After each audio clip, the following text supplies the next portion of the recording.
Panic erupted behind palace walls the moment King Charles collapsed during a private meeting. It wasn't a medical issue that brought him down. It was an envelope. A cream-colored one, handed to him by Princess Anne. The Queen's handwriting marked the front. Inside, a secret second will from Queen Elizabeth II, written in her final months, sealed away, and never meant for the public eye. What it contained was nothing short of explosive, brutally honest reflections, doubts about Charles's readiness, and a bold declaration that the future of the monarchy lay not in tradition, but in Princess Catherine. The room fell silent as Charles opened it. One aide described it as the moment the crown trembled. Charles stood, eyes scanning the pages, then staggered. He clutched the table, his face pale, and collapsed. Aides rushed in. Doctors followed. The doors were sealed. The monarchy, in that instant, was in crisis. What had and delivered? Where did it come from? And was this truly Queen Elizabeth's voice, or something else entirely? And had discovered the envelope while sorting through her mother's private estate. Hidden inside a small mahogany box marked only to be handled by my daughter Anne, she found a folded parchment and a handwritten note. It was dated just 3 months before the Queen's death. This wasn't part of the official probate. It was something else. More raw, more personal. And didn't go public. Instead, she had it verified. Twice. Then a third time. The signature was real. The ink was Elizabeth's. The letter went far beyond material inheritance. It spoke of legacy, of duty, of a monarchy in flux.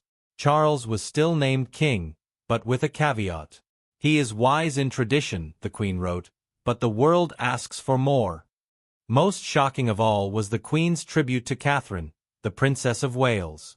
She praised her grace, her composure, her quiet strength.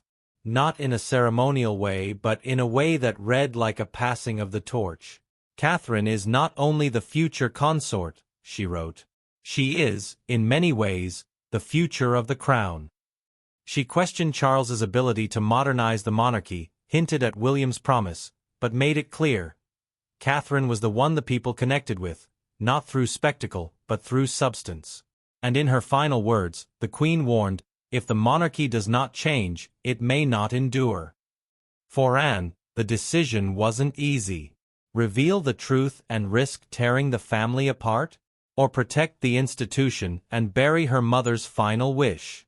But in the end, her choice was clear. She chose me, and told a senior courtier. I didn't ask for this. But I won't silence her voice. And kept the will locked away until she had full confirmation. She told no one, not even her own children.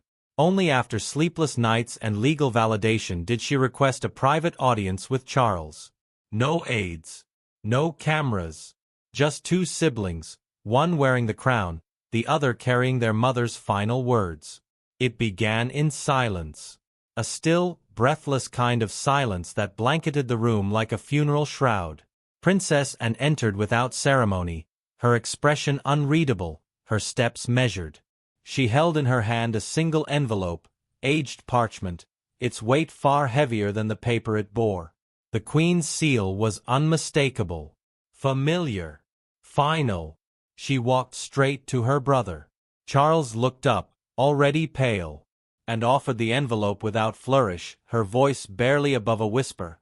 You need to read it all. She wanted you to. She wasn't there to offer comfort. She was there to carry out the Queen's last command. The moment was not about emotion. It was duty. And no one understood duty more than Anne. Charles unfolded the document with trembling hands.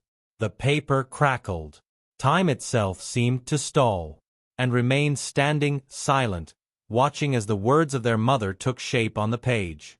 He read quietly at first. Then slower. His eyes scanned each line as if searching for an exit, a loophole. But there was none. Every sentence landed like a blow. Gentle, deliberate, unstoppable. There were words of love, of gratitude. But then came the pivot. Her doubts. her fears, her hope, and finally, her instruction. Catherine. The Queen's letter did not merely praise her.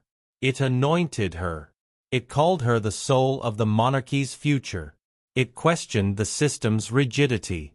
It urged evolution. And most shocking of all, it named Catherine not as a consort, but as a future queen in spirit, strength, and perhaps in station. This can't be right, Charles murmured. His voice was hoarse, like a man trying to push back the tide. And, calm and composed, read aloud certain lines. Her voice did not tremble. And then she spoke the line that broke him. The crown may sit upon Charles's head, but the spirit of the monarchy will live in Catherine. Charles froze. He took a step back. Then another. And then he fell, collapsing without grace, without warning, like a man who had just seen his own future unravel. The room erupted. Guards rushed in. Aides locked the doors. Phones were taken. Staff sworn to silence. Officially, it would be described as a stress-induced fainting spell. But inside those gilded walls, they all knew the truth. Charles hadn't just fainted. He had broken.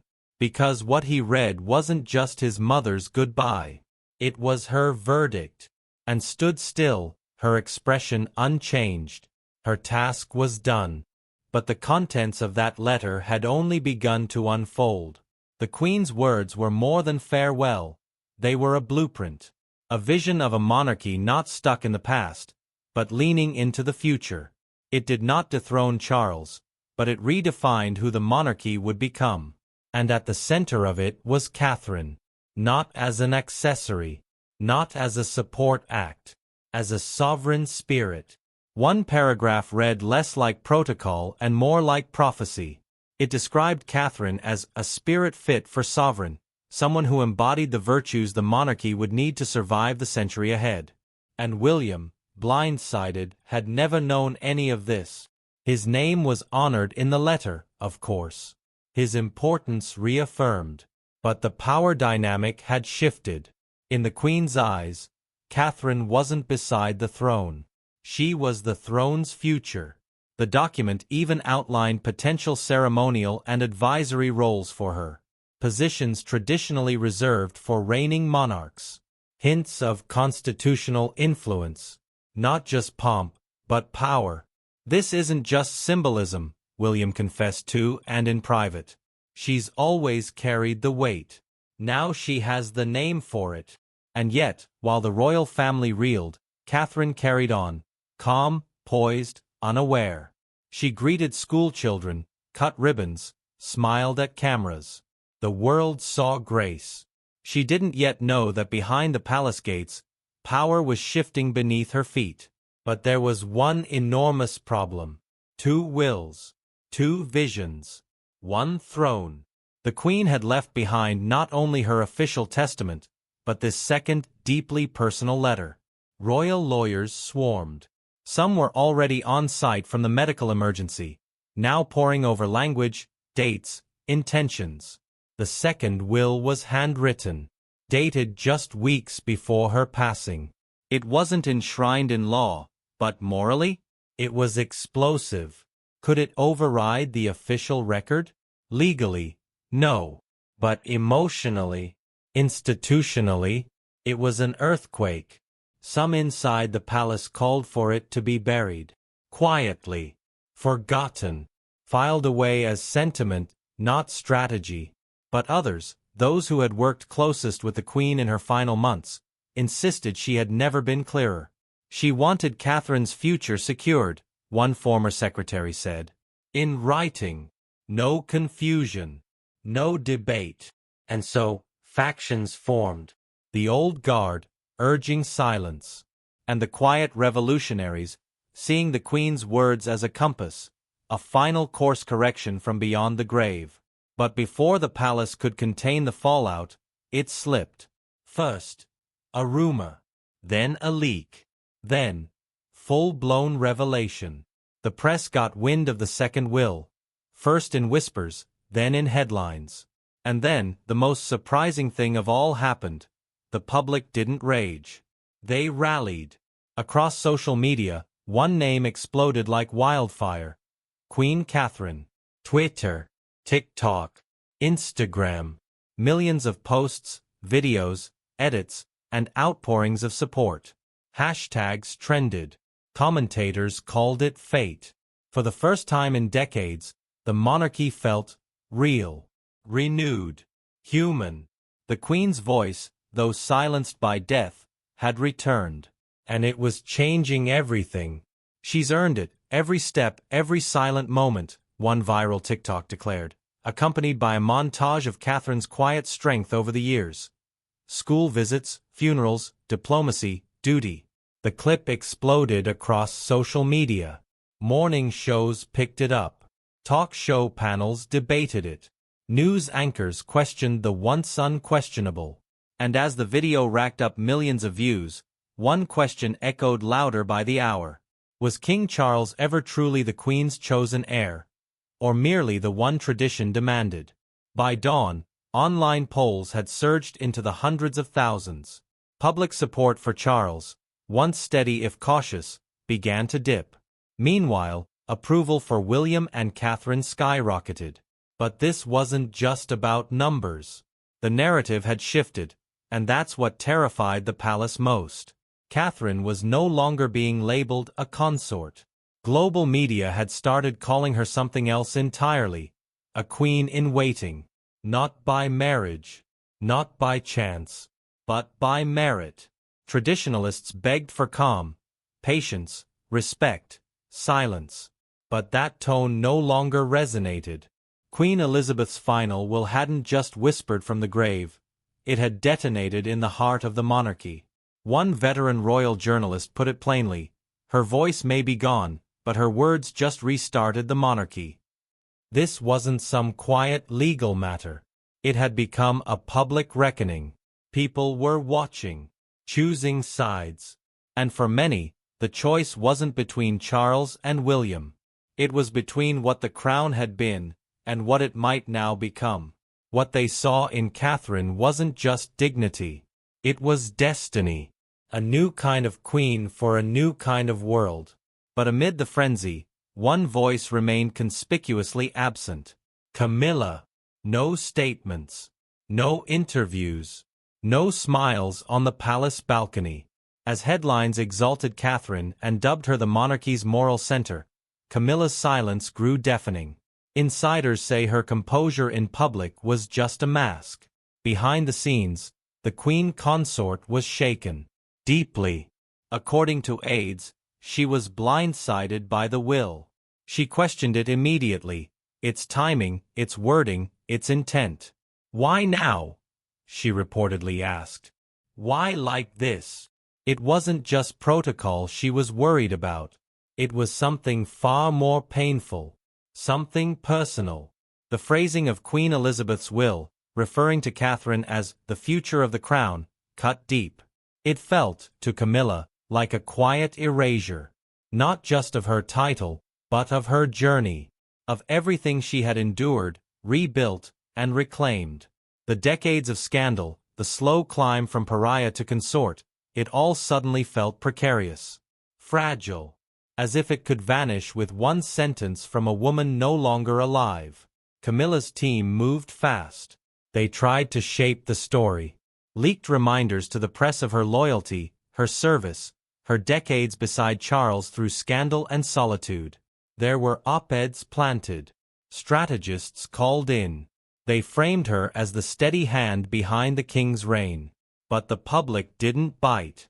"She feels betrayed by history," one palace insider confessed, "and terrified she's about to be erased by it." Catherine remained untouched by the storm. No statements, no reactions, just graceful appearances and quiet composure. Her silence didn't weaken her. It amplified her power.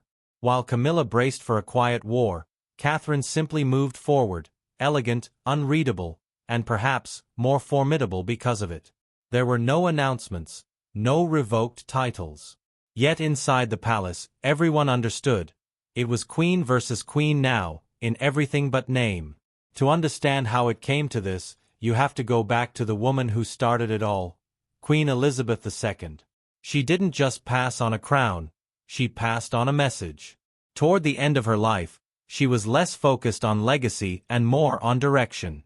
For over 2 years, she quietly worked on a private will, thoughtful, deliberate. She admired Charles, respected Camilla, but she feared the crown was clinging too tightly to the past. She loved William, but placed her faith in Catherine. She is calm in chaos, steady in storms, the Queen reportedly wrote. It wasn't a slight against Camilla. It was a warning to the institution. Elizabeth saw change coming, and knew the monarchy had to evolve or fade. Her final act wasn't rebellion. It was redirection. A whisper to the future, spoken not from a throne, but from the shadows of history. And now that whisper was shaking Buckingham Palace. Inside, the Queen's will became a battleground. Charles's team wanted it sealed. Too risky, too destabilizing. Let the official record be her legacy, one aide argued. But not all agreed. Princess and, calm but firm, believed the Queen's intent mattered. The will, informal as it was, carried weight, and deserved light. Behind closed doors, tensions rose. Some feared that burying it could backfire worse than Diana or the Sussex fallout. If we silence this, one advisor warned, we rewrite the Queen's death. Meanwhile, from William, Catherine, and Charles, silence. The King, still recovering, weighed duty against damage. Catherine, as always, carried on. Ribbon cuttings, hospital visits, smiles, handshakes, warmth. She didn't campaign for power. She didn't need to. She walks into a room, a former aide said, and the room softens. Without speaking a word, Catherine had become the monarchy's center of gravity. And as Queen Elizabeth's will echoed through the palace halls, one quiet truth became undeniable. Catherine had already won. School visits, hospital openings, garden strolls, routine duties, yes, but now the public saw Catherine through a different lens. Not just as William's wife, but as the monarch the future might demand. Headlines around the world hailed her as the people's queen. Editorials praised her silence, her composure, her effortless grace. Behind palace walls, the shift was already in motion. Insiders whispered of expanding her ceremonial role. Whether she seeks it or not, one advisor noted, Catherine is now the center of the crown. The Queen's quiet endorsement hadn't just adjusted the line of succession, it had altered perception. In a monarchy built on symbolism, Catherine had become the most powerful symbol of all. A bridge between tradition and transformation. And still, she said nothing. But silence never lasts forever. Time is running out. Advisors are meeting. Pressure is mounting. And Princess and, stoic, sharp, and always a step ahead, holds the one document that could change everything. The Queen's hidden will. One final decision hangs in the balance. Will the contents be revealed? Or will it remain sealed, a royal ghost locked away in a drawer? The monarchy stands on a knife's edge. Behind one door, tradition. A system that protects itself, that silences dissent, that crowns Charles and carries on as if nothing has changed. Behind the other, transformation. A queen's voice echoing from beyond the grave. A future where Catherine doesn't just support the crown, but becomes it. This isn't scandal, and reportedly told an aide. It's a signal. Charles is torn. The will doesn't dethrone him, but it casts a long, unsettling shadow. It questions. It redirects. Does he embrace his mother's wishes and risk backlash? Or bury them to protect the legacy he's waited a lifetime to claim? William remains publicly neutral.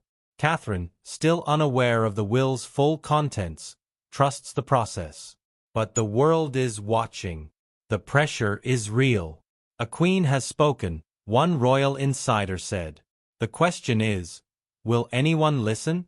For now, the second will remain sealed. But its weight is undeniable.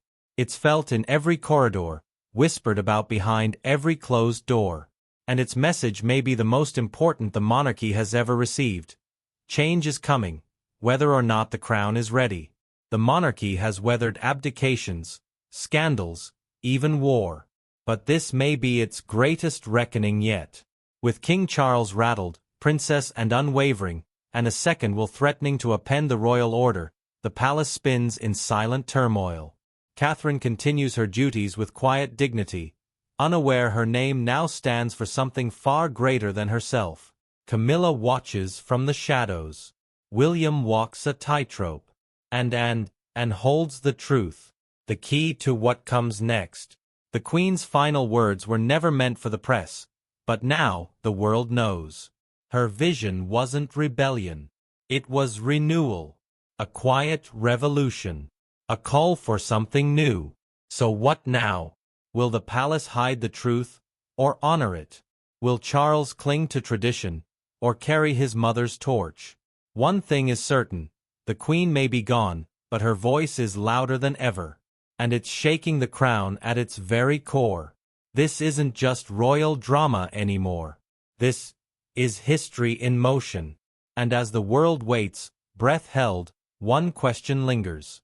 Will the Queen's final wish become the monarchy's next chapter? Stay tuned. Like and subscribe the channel right now to get more updates.